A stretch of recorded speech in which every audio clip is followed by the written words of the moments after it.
സംസ്ഥാനത്ത് പൊതു തെരഞ്ഞെടുപ്പിനോടനുബന്ധിച്ച് കൂടുതൽ ജാഗ്രതാ നിർദ്ദേശങ്ങൾ പുറപ്പെടുവിക്കുമെന്ന് ദുരന്ത നിവാരണ authority member secretary Shekhar Kuriakose 24 പറഞ്ഞു. തെരഞ്ഞെടുപ്പ് പ്രക്രിയയുമായി മുന്നോട്ട് പോകുന്നവർ പകൽ സമയത്ത് കൂടുതൽ ജാഗ്രത പാലിക്കണം. വൈകുന്നേരങ്ങളിൽ ഇടിമിന്നൽ സാധ്യത നിലനിൽക്കുന്നതിനാൽ മൈക്ക് ഉപയോഗിക്കുമ്പോഴും ശ്രദ്ധ വേണമെന്ന് ശേഖർ കുര്യാക്കോസ് പറഞ്ഞു.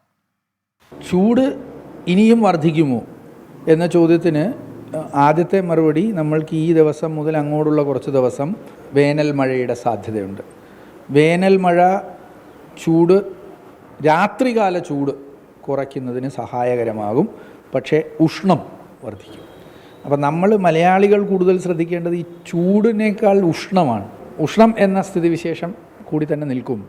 മനുഷ്യനെന്ന നിലയിൽ സ്വയം പ്രതിരോധിക്കാവുന്ന ഒരു ഉഷ്ണ സ്ഥിതിയുണ്ട്. അതിനെ അധികരിക്കുന്നുണ്ട് പല സ്ഥലങ്ങളിലും. ഉദാഹരണത്തിന് ഇന്ന് കൊല്ലത്തും പാലക്കാടും 2 മുതൽ 4 ഡിഗ്രി വരെ ചൂട് വർദ്ധിക്കാം എന്ന മുന്നറിയിപ്പുണ്ട്.